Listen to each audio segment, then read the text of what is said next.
G'day, legends. It's Jai, that Aussie metal guy here. Before we get stuck into another great interview brought to you by crank.com and that metalstation.com, don't forget to hit the like and subscribe, and that way you can keep up to date with all the best music and interviews from all over the world. Hey, how you all going? It's Jai, that Aussie metal guy here with crank.com and with that metalstation.com. Tonight, wherever you are in the world, it's with great pleasure that I'm having a chat with Tony Foresta of Municipal, who are due to release their 7th studio album, Electrified Brain, via Nuclear Blast tomorrow, July 1st. Tony, thanks for joining me, my friend. Hey, thanks for having me. Yeah, I'm real excited. It's coming out for us in 2 days, but I guess it's coming out a day before because you guys are on a different planet. Different planets. It's 12 hours. So somewhere in the middle of the first, I think it kind of matches up there, dude. It's an absolutely ripping album, man. I can't lie. I was really excited when you dropped that first single. So to get my hot little hands on it and have a little bit of a listen ahead of everyone else, man, it's a great album. Congratulations. Can you tell me a little bit about putting this album together, what it was like for you guys, considering everything that was going on at the time that you made it? Oh, man. Well, it was weird. We were definitely trying to cram a lot of songwriting into a brief hiatus. Like, we took about 6 months off for me to relocate and move to Florida. Just like how that timing worked out, it wasn't even 6 months, but for us, it was a long time. And I was like not playing music or anything. I just relocated to where I live, probably about 12 hours away from where the band is like stationed, you know. Anyway, so I moved there, and I don't know, took like a long hiatus, basically right when we were about to start a tour, and we wrote about half the record at that point. We were about to start a tour with Black Dahlia Murder and Testament, and that's when the shit hit the fan, and we had to cancel that tour. So we were kind of already running behind the songwriting that we planned, and we were kind of rushing shit, you know. So once the pandemic hit, we just kind of hit the brakes on everything, just like regrouped and just said, you know what, let's just take our fucking time on this and rewrite these songs, start over, start fresh, which is kind of what happened with the record before, where we kind of scrapped the whole thing and restarted writing it. But this kind of was not really how we really wanted things to go. We were really like rolling on songwriting, but it helped. We were able to rewrite the shit, save songs that we weren't going to keep, and fix stuff. And I think it's like one of the best records we've ever done. It's like in my top 3 for sure. It's an amazing album, dude. I've been rocking out to it for the last few days. From the opening track, Electrified Brain, man, it really does kick into that Municipal Waste gear. I love thrash metal, dude. Can you tell me a little bit about the first track, Electrified Brain? Well, that was one of the later ones. I think that when, as far as writing goes, that was one of the later ones that we wrote. And that was kind of when we really hit our stride with what we wanted to do. We definitely like wanted more fast shit on the record. We were kind of writing a little bit too many like heavy metal sounding shit. We were like, all right, all right, guys, let's start fucking ripping shit up here like we like to do. And so we kind of hit our stride writing on that one. And we just filmed a video with this gentleman named Norman Cabrera out in LA. And we put that out. The video, I think, came out a few weeks ago, and was an incredible experience. It's like basically like shooting a horror movie. Norman's like a well-known like special effects person in Hollywood. Yep. He's worked on everything from like Kill Bill to Attack the Block to fucking Friday. I mean, just name a insane horror. He did the Hellboy special effects, which is like pretty fucking insane. But he was a big fan of ours, and he just kind of like went above and beyond to create like this insane motion picture for us, and we're really proud of it. Yeah, it is a really great film clip, and it came out very, very bloody well. You were mentioning that kind of you guys were planning that tour with Testament, and you guys put on a great show. I know that. I can't wait to see you guys live over here in Australia. But as you were saying, you guys had the tour. You just have known fairly well for the high touring schedule as well, but I noticed you have the Full Terror Assault coming up. You must be super keen to get back into shows again with Municipal Waste, especially with this album. Yeah, that's one of the many things we have planned, and we literally we've been back at it playing shows since September. Yep. We haven't gone to Europe yet, and we were originally supposed to be going to Europe in like a week to do a bunch of festivals, but I would say almost a year ago, when the pandemic was still kind of dicey, we didn't really know. We just kind of said, we're going to sit this summer out and wait and just come back maybe next year or whatever and do the whole world. But yeah, I think that's what a lot of people done as well, Tony. Yeah, it's been cool getting back on the road, and we have a ton of stuff planned. Like, we're going out on tour with Anthrax. Yep. That's gonna be like crazy. Oh, At the Gates also. Like, we do. Yeah, there's just a lot of cool stuff with a lot of great bands. We did a short tour with Circle Jerks too, which is also like one of my favorite bands. So that was fun to be able to do that. I think that's one of the things I really like about thrash metal, man. Like, it has the punk roots, but it also is its own with the metal influences as well. And you guys do it really well, especially with this album and all your previous albums. It's absolutely a bloody joy to listen to, man. Can you pick out a couple of tracks for me, Tony, that you'd like me to play on the air, and why you want me to play those ones, man? Oh, yeah. All right. Cool. I like this. All right. How is it hot there right now? Is it winter? It's cold, man. It's freezing, dude. I was up. Like, what is up at 5:30 this morning. Probably. We got to minus 2.8 degrees. It's not Fahrenheit. I'm not sure what that is in Fahrenheit. Well, it doesn't sound warm. So, all right. So first off, we'll do Crank the Heat. Yep. Which is not what that song's about, but you can relate to Cranking the Heat. If you're freezing your ass off. So let's do Crank the Heat.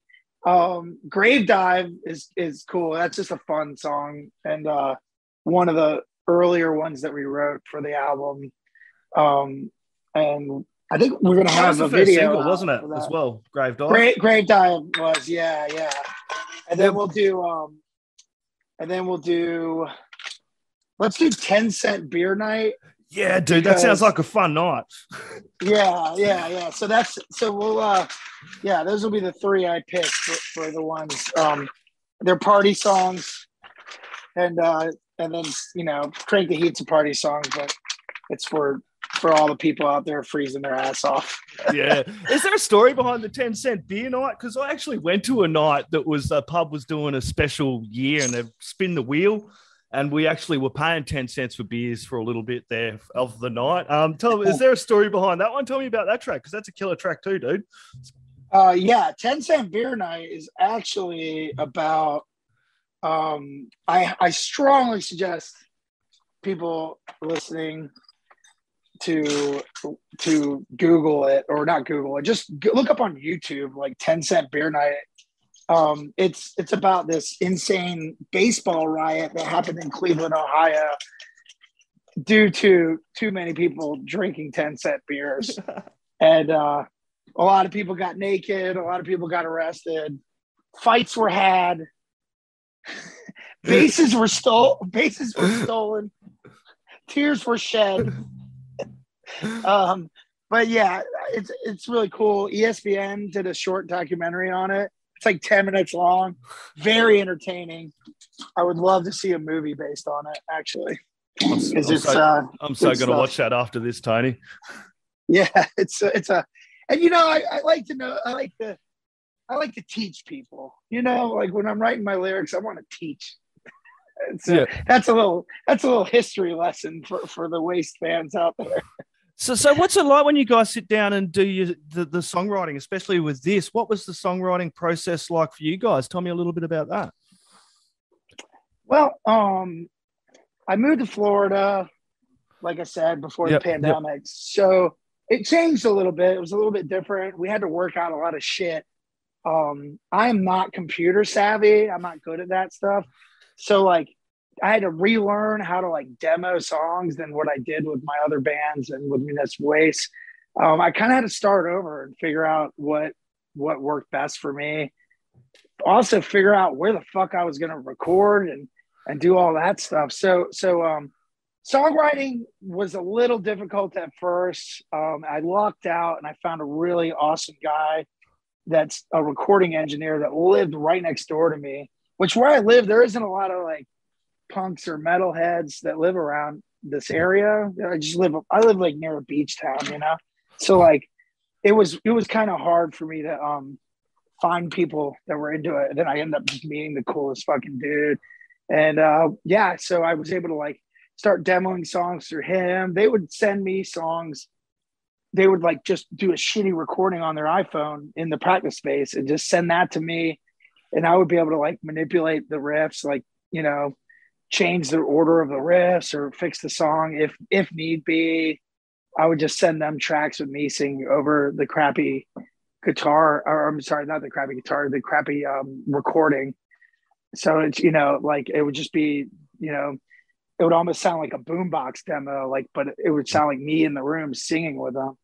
It was really cool. And once we figured out that I wasn't going to be able to like fly up to Richmond to record and to practice with them to write this record because of the pandemic, we really dug into this style of writing and got really good at it. And now I'm like, it's like, it really benefited the record. I mean, it actually made things so much easier because there was just a better way of communication.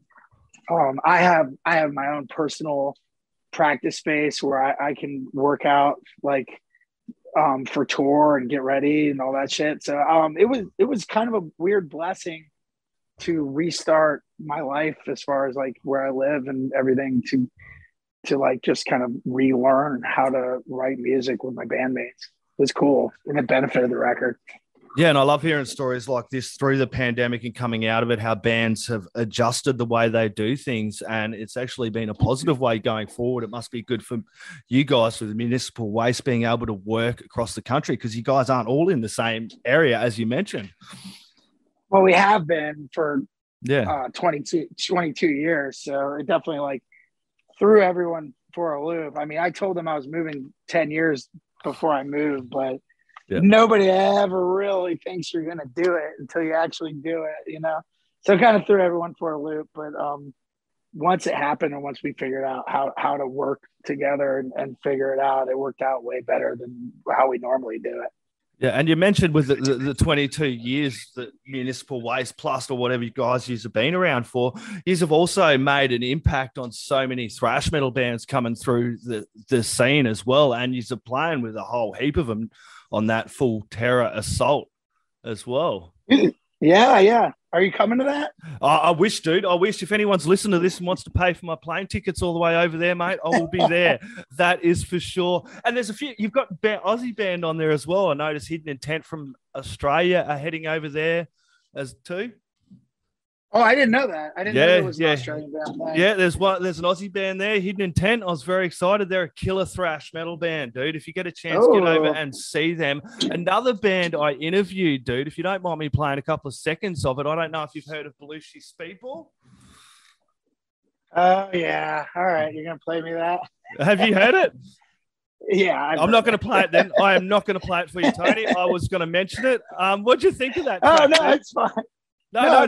I mean, it's flattering. It's pretty funny. I'm not gonna lie, but yeah, it's pretty flattering. Yeah. It's not the first time a band has done that, which is kind of funny. Did you know the story behind that? He was telling me the story. Some guy like, come up and was. What's more, I'm not like shit talking it or anything. I just like so many of my friends like, have you heard this? Like, yeah, I got the fucking internet, man.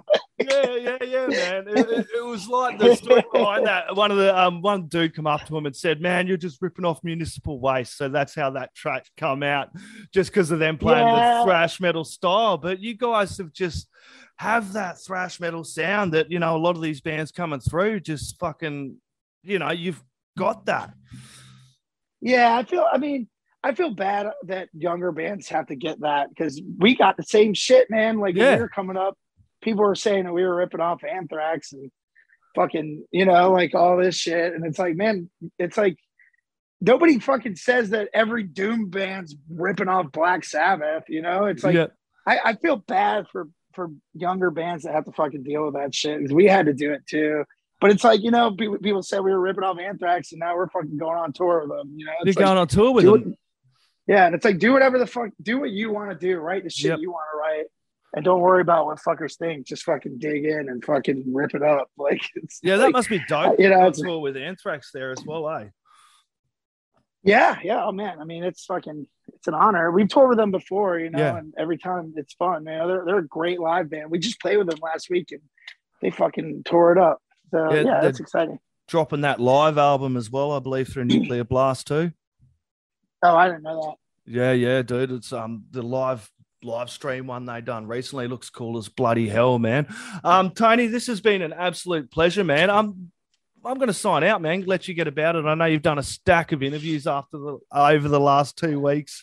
Do you have any last words, shout outs, or thank yous you'd like to add in there, my friend?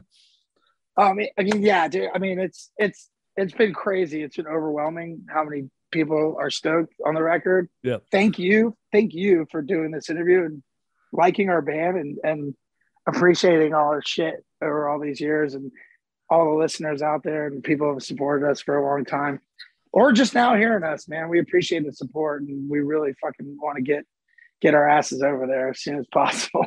Yeah, dude. I can't wait to see you in the land down under. Everybody grab that Municipal Waste album, Electrified Brain. It came out July 1st, tomorrow, or July, wherever you are in the bloody world. It was July 1st through Nuclear Blast. Tony, thank you so much for joining me, my friend. Awesome. Thank you so much. Later. Cheers, brother. Take it easy. Later. Cheers, brother. Take it easy.